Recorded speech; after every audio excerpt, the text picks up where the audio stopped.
আর আপনারা তো অধৈর্য হওয়ার কোনো কারণ নাই জাতি হিসাবে, কারণ ডেড লাইন দিয়ে দিয়েছে তো 31শে ডিসেম্বরের মধ্যে সুপারিশ দেওয়ার জন্য। তো এগুলো আমাদের বাঙালি চরিত্র ডেট একটু বাড়াইতে হয়, বাড়াই দিয়ে 10-15 দিন না হলে গেল, কিন্তু 31শে December is the last cut off date given by the government to submit reform proposals to the government. এবং চিফ অ্যাডভাইজার মহোদয় বারবার বলেছেন আপনারা রিফর্মসের সুপারিশগুলো আমাকে দেন, আমি রাজনৈতিক দলগুলোকে নিয়ে বসবো, রাজনৈতিক দলগুলা যেগুলা তারা একমত হবে, যে সমস্ত সুপারিশ একমত হবে সেগুলো আমরা গ্রহণ করব, আর যেখানে বিতর্ক হবে মানবে না, কোনো দল মানবে না, সেগুলো আমি রেখে দিয়ে যাব পরবর্তী সরকারের জন্য রেখে। এটা তুমি খোলাসা করেই বলে দিয়েছেন তো। সুতরাং যেগুলাই সবার কাছে গ্রহণযোগ্য সেই রিফর্মগুলো নিয়ে আমরা কাজে নেমে পড়ব। তবে আমাদের তরফ থেকে আমরা যথাসম্ভব নির্বাচনের জন্য প্রস্তুতি এই ফ্রম টুডে আমরা নিব আমার, তাই না? যদি বলে যে প্রফেশনাল রিপ্রেজেন্টেশন হবে তাহলে আমাকে তো সেইভাবেই প্রস্তুতি নিতে হবে।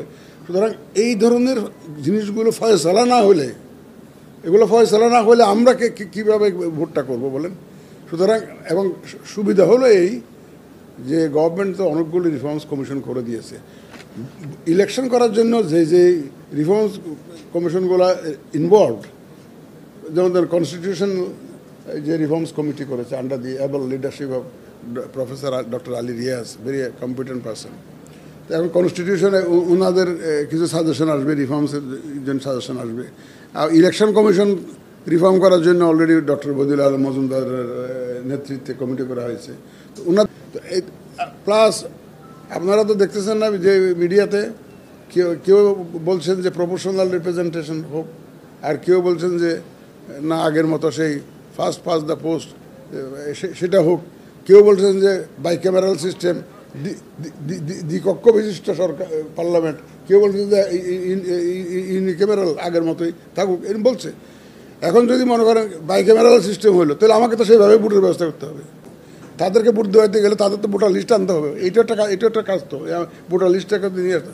এখন আমরা শুনতে পাই যে ফেক ভোটার্স আছে অনেক, আমাকে অনেকে বলেছে যে রোহিঙ্গা অনেক ভোটার হয়ে গেছে।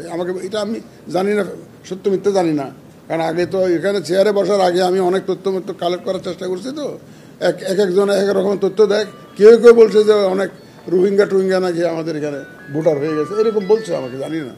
তোর থেকেও পরামর্শ আসবে।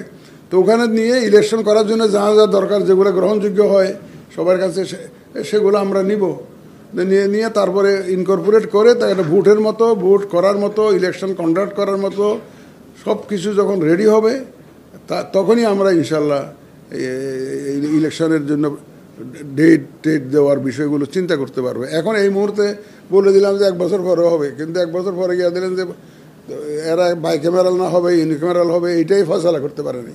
প্রপোর্শনাল হবে না নাকি আগে সিস্টেম হবে, এইটাই ফয়সালা করতে পারেনি।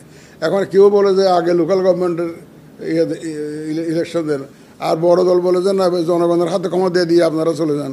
তো ওইটা তো লোকাল গভর্নমেন্টের পক্ষে হলো না, তাই না? আর লোকাল গভর্নমেন্ট রিফর্মস একটা কমিশন হয়েছে, এটা I was also a member of that commission. এখন লোকাল গভর্নমেন্ট কমিশন কী রিপোর্ট দেয়, উপজেলা নির্বাচন কীভাবে হইতে হবে, ইউনিয়ন কাউন্সিল ওনারা কী সাজেশন দেয়, কী পরামর্শ দেয়, সরকার কতটুকু গ্রহণ করে, তো সেগুলো ফয়সালা না হলে আমি এই লোকাল গভর্নমেন্ট ইলেকশনটা করবো কীভাবে? সুতরাং সেই জন্যই বলছি যে these are all related, inter related. এই ইন্টার রিলেটেড রিফর্মসগুলো